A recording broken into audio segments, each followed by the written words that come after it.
キャラクターは8割にしなさいと。これだけで良くならへんか？細めて、縦長の構図にすると、イメージがかっこよくなりませんか皆さん。メガネつけても綺麗や。こっちだとほらなんか汚い。こういうことなのよ。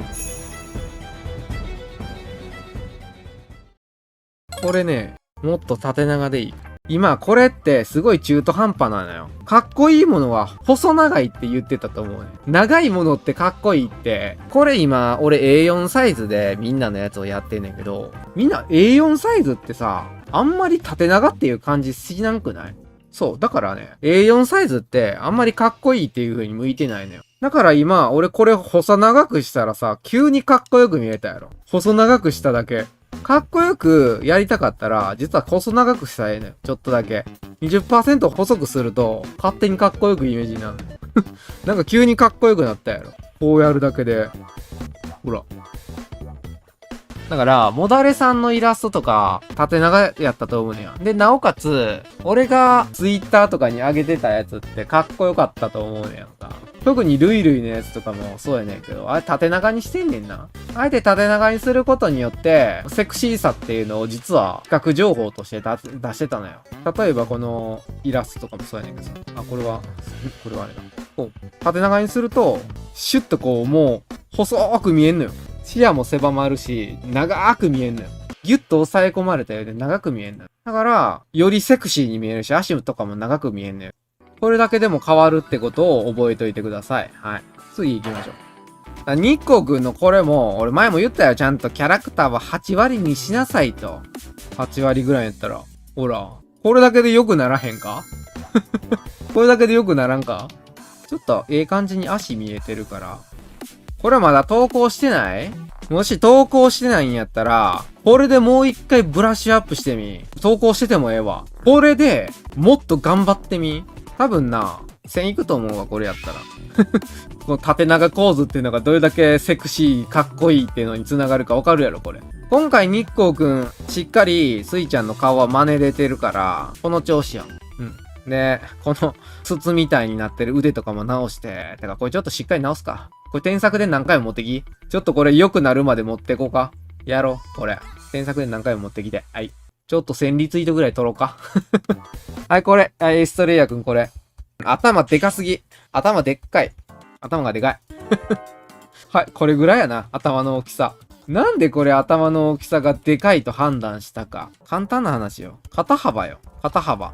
斜めの肩幅、こんだけしか見えてないのにさ、顔の、もう見えてる肩幅の範囲より頭の方がでかいやん。この笑うやん。笑うしかないやん、これ。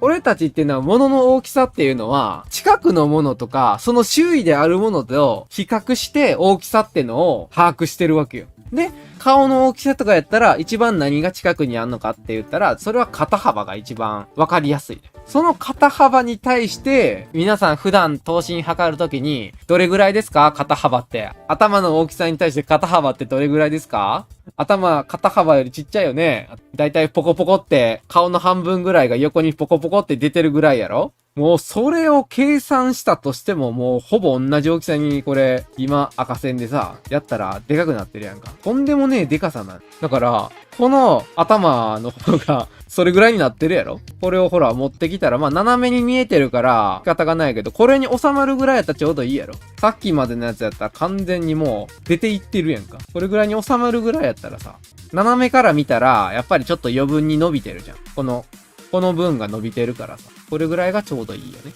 で、このまま縦に上に上げて、細めて、細くして、縦長の構図にすると、簡単になんか、イメージがかっこよくなりませんか皆さん。みんなな、書けへんと思ってるかもしれんけど、ほんまに素材を台無しにしてるだけよ。こんだけかっこいい素材があるのに、線なんて取れるはずないやんって思った人がたくさんいるかもしれないけど、自分にこのイラストが描けてたらって思わへん。描けてたら、取れたと思うでしょ。取れないはずないのよ。素材が超いいんだから。あとはね、何がかっこいいのか、セクシーなのかって、買ってないんだわ。ね。はい。次、バンジョーくん。これもいいね。いい感じやねんけど、これもね、狭めた方がかっこよかったってやつやな。これもちょっと横長の構図でやっちゃったからなーって感じがするな。狭めて、もうちょい長く描いたらよかったな。これぐらいだったらかっこよかったかな。これぐらいあったらかっこよかったかな。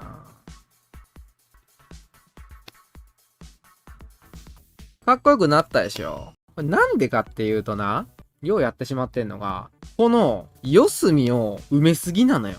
ここ埋めちゃいかんのよ。ここを埋めちゃったりすると、どんな印象になるかっていうと、安定しちゃうのね。詰まったイメージになっちゃうのよ。この四隅を埋めちゃうと。いや、だから印象的に詰まりましたよって感じすんのよ。みんなここさ、俺今こう繋げるで。ここを繋げちゃうとさ、ここしか目いかんくならへん。そうか、この辺で視線止まるかやな、これやったら。絵をパッて見た時にもう、ここから下行こうと思わんやろ。なんかこの辺の印象とかないやろ。でも、このイラストやったらさ、ここに隙間が空いてたらさ、下まで目いかへん。こうだったら。安定させちゃいかないのよ。なんか下まで見えちゃうやろ。これがここで埋まっちゃったらさ、いかへんやろ、急に。不思議やろ。ストンって落としたんやったら、こんな感じにせんなか。かっこよく描きたかったらね、こういう風に描けばいいよ。次、ワニマルくん。ワニワニ。これちょっと持ってるって言われそうやな。これもちょっと A4 でやっちゃったせいで横に広がりすぎやな。これもうちょっと縦長にしたいな。こういう四角のもの買って、こう見せた方がいいね。1辺だけ削るって感じやな。2辺削ってたよね。そうじゃなくて、立体っぽく見せたいんやったら、削るのは一角だけ。じゃあ、物の形とか、太さとかっていうのが分かりやすくなるのよ。だいぶ分かりやすくならへん、これで。これ、前に差し出されてる感がさ、余計出るやろ。こっちの方が。で、ちょっと笑ってる感じがせえへんから、口角を上げておこう。この端っこの口角だけ、クイッと上げとけば、笑ってるように見えるから。これだけで全然違う。で、みんな何回も言うけど、眉毛っちゅうのは、ピンピンってただ描くだけじゃあかんねんて。頭の形に沿って描く。で、眉毛の端っこ。はい、みんな眉毛の端っこ触ってくださいよ、眉毛の端っこ。側面についてないですか？あなたの眉毛、側面についてないですか？何度も僕は言ってますね。線で描くなと。線一本で描いてるのは違いますよと。何度も言っておりますね。眉毛こうありませんかと。ここを意識してますかと。だからみんなの眉毛には立体が見えんのよ。何度もかかげさん言ってましたよ。いい加減にしたま台無し。横に行ってんねん。だから、この端っこになってくると、もう横側についてるから、ちょっと回り込みが入んねんて。横側回り込みがあってんで、前側がついてると。で、出っ張りのところがあると。で、何度も言うけど、眉毛ってのは、目より少し内側。これを想像して描くと、立体的に見えるやろこれで。この端っこら辺に行ってたら、ガチ横まで描いていくと、眉毛なんてすっげえこの端っこら辺なんか薄くなってるから、ここまで描くと変なんだけど、この目のね、もう付け根ぐらいのところら辺は、あえてこう回り込んでるような感じで描くのよ。そうすると、眉毛だけで立体的に見える。こうとこうよ。ほら。顔の形が変わったやろこれで。まあ、眉毛の太さの印象もあるかもしれんけど、顔の立体がこっちの方がはっきりするやろ。メガネを描きやすそうや、こっちの方が。なメガネつけても綺麗やろ。こっちだとほらなんか汚いやん。こういうことなのよ。何度も言ってたやろ、眉毛については。眉毛で立体感出せって何度も言ってましたでしょ。こういうことですよ。次。